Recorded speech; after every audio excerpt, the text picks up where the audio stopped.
ಹೆಣ್ಮಕ್ಳು ಬೆಳಗ್ಗೆ ಎದ್ದಿದ ತಕ್ಷಣ ಸ್ವಲ್ಪನೂ ಕುತ್ಕೊಂಡು ಆರಾಮಾಗಿ ಒಂದು ಪೇಪರ್ ಓದೋಣ, ಒಂದು ನ್ಯೂಸ್ ನೋಡೋಣ ಅನ್ನೋಷ್ಟು ಬಿಡುವೇ ಇರಲ್ಲ. ಯಾಕಂದರೆ ಅಷ್ಟು ಬೇಗ ಕೆಲಸ ಮಾಡಬೇಕು. ಬೆಳಗ್ಗೆ ಎದ್ದಿದ ತಕ್ಷಣ ಫಾಸ್ಟಾಗಿ ಎಲ್ಲರೂ ಕೆಲ್ಸಕ್ಕೆ ಹೋಗೋರು, ಸ್ಕೂಲ್ಗಳ್ಗೆ ಹೋಗೋರು, ನಾವು ಕೆಲ್ಸಕ್ಕೆ ಹೋಗಬೇಕು.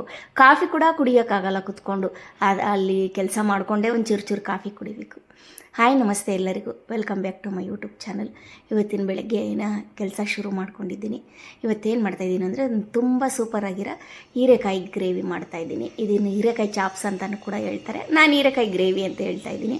ಇವತ್ತೇ ಫಸ್ಟ್ ಟೈಮ್ ಮಾಡ್ತಾ ಇರೋದು, ಆದರೂ ತುಂಬ ಚೆನ್ನಾಗಿ ಬಂದಿತ್ತು ಟೇಸ್ಟು ಎಲ್ಲ. ಇದಕ್ಕೆ ನಾನೇನು ಜಾಸ್ತಿ ಇಂಗ್ರೀಡಿಯೆಂಟ್ಸ್ ಹಾಕ್ತಾಯಿಲ್ಲ. ಹಸಿಮೆಣಸಿನ್ಕಾಯಿ, ಈರುಳ್ಳಿ, ಸ್ವಲ್ಪ ಕೊಬ್ಬರಿ, ಶುಂಠಿ ಬೆಳ್ಳುಳ್ಳಿ ಪೇಸ್ಟು ಮತ್ತು ಕೊತ್ತಂಬರಿ ಇಷ್ಟೇ ಹಾಕ್ತಾ ಇರೋದು.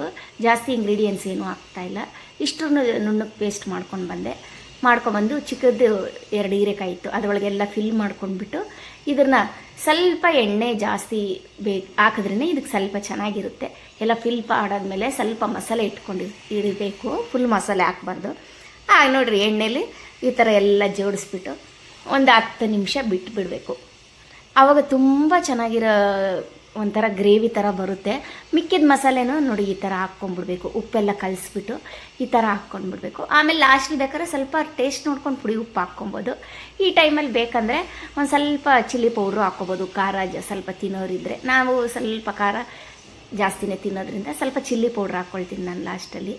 ರುಬ್ಬೋವಾಗ ಹಸಿಮೆಣ್ಸಿನ್ಕಾಯಿ ಹಾಕಿದ್ದೀವಲ್ಲ, ಹೀರೆಕಾಯಿ ಬೇಗ ಬೆಂದೋಗ್ಬಿಡುತ್ತೆ. ಹಾಗಾಗಿ ಇದನ್ನು ಒಂದು 10 ನಿಮಿಷ ಬೇಯಿಸಿದ್ರೆ ಸಾಕು. ಇದನ್ನು ಎಷ್ಟು ನಮಗೆ ಕನ್ಸಿಸ್ಟೆಂಟ್ ಎಷ್ಟು ಬೇಕೋ ಅಷ್ಟು ನೋಡಿಕೊಂಡು ಒಂದು ಸ್ವಲ್ಪ ನೀರು ಹಾಕಿದ್ರೆ ಸಾಕು. ಆದರೆ ಜಾಸ್ತಿ ನೀರು ಹಾಕಿದ್ರೆ ಇದು ಚೆನ್ನಾಗಿರಲ್ಲ. ಗಟ್ಟಿಯಾಗಿದ್ರೇ ತಿಕ್ಕಾಗಿ ಚೆನ್ನಾಗಿರುತ್ತೆ. ಎಲ್ಲದಕ್ಕೂ ಅನ್ನಕ್ಕೂ ತಿನ್ಕೊಬೋದು, ಚಪಾತಿ, ಪೂರಿ, ದೋಸೆ, ಇಡ್ಲಿ ಎಲ್ಲದಕ್ಕೂ ಆಗುತ್ತೆ. ನಾನು ಇವತ್ತೇ ಫಸ್ಟ್ ಮಾಡಿದ್ದು, ಆದರೆ ಟೇಸ್ಟು ತುಂಬ ಚೆನ್ನಾಗಿ ಬಂದಿತ್ತು. ಜಾಸ್ತಿ ಸ್ಪೈಸಿ ಹಾಕಬಾರ್ದು, ಆವಾಗಲೇ ಟೇಸ್ಟು ಚೆನ್ನಾಗಿರುತ್ತೆ. ಆಯಿತು ನೋಡಿ, ಒಂದು 10 ನಿಮಿಷಕ್ಕೆ ಆಗೋಯಿತು. ಇದ್ರ ಜೊತೆ ನಾನು ಚಪಾತಿ ಮಾಡಿಕೊಂಡೆ, ತುಂಬಾ ಚೆನ್ನಾಗಿ ಬಂತು. ಹಾಯ್ ನಮಸ್ತೆ ಎಲ್ಲರಿಗೂ. ನನ್ನ ವೀಡಿಯೋ ಇನ್ನೂ ಯಾರೆಲ್ಲ ಸಬ್ಸ್ಕ್ರೈಬ್ ಮಾಡ್ಕೊಂಡಿಲ್ಲ, ಸಬ್ಸ್ಕ್ರೈಬ್ ಮಾಡ್ಕೊಳ್ಳಿ. ನಿಮ್ಗೆ ಇಷ್ಟ ಆದರೆ ಒಂದು ಲೈಕ್ ಮಾಡಿ. ಇವತ್ತಿನ ಕೆಲಸ ಎಲ್ಲ ಮುಗೀತು. ರಾಹುಲ್ ಯಾಕೋ ಸಾಂಬಾರು ಇಷ್ಟ ಇಲ್ಲ, ಬೇಡ ಅಂದ. ಅದಕ್ಕೆ ಅವ್ನಿಗೊಂಚೂರು ಗಾರ್ಲಿಕ್ ರೈಸ್ ಮಾಡ್ಕೊಡ್ತಾಯಿದ್ದೀನಿ. ಗಾರ್ಲಿಕ್ ರೈಸ್ ಎಷ್ಟು ಸಿಂಪಲಾಗಿ ಮಾಡ್ಬೋದು ಗೊತ್ತಾ, ಎಷ್ಟು ಟೇಸ್ಟಾಗಿರುತ್ತೆ. ಬೆಳ್ಳುಳ್ಳಿನ ಸ್ವಲ್ಪ ಜಜ್ಕೊಂಬಿಟ್ಟು ಜೀರಿಗೆ ಹಾಕಬೇಕು, ಸಾಸಿವೆ ಹಾಕಬಾರ್ದು. ಜೀರಿಗೆ, ಬೆಳ್ಳುಳ್ಳಿ, ಹಸಿಮೆಣಸಿನ್ಕಾಯಿ, ಒಣಗಿದ ಮೆಣಸಿನ್ಕಾಯಿ ಹಾಕ್ಕೋಬೋದು, ಅವ್ರವ್ರ ಇಷ್ಟ. ನಾನು ಹಸಿಮೆಣ್ಸಿನ್ಕಾಯಿ ಹಾಕಿದೆ. ಸ್ವಲ್ಪ ಖಾರ ತಿನ್ನೋದ್ರಿಂದ ಸ್ವಲ್ಪ ಚಿಲ್ಲಿ ಪೌಡ್ರ್ ಹಾಕಿದೆ ನಾನು.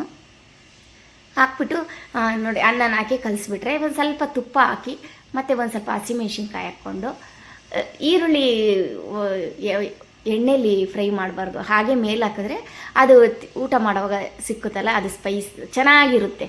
ಹಾಗಾಗಿ ಇಷ್ಟು ಹಾಕ್ಬಿಟ್ಟು ಲಾಸ್ಟಲ್ಲಿ ತುಪ್ಪ ಹಾಕಿ ತಿರುಗಿಬಿಟ್ರೆ ಗಾರ್ಲಿಕ್ ರೈಸ್ ಆಗುತ್ತೆ.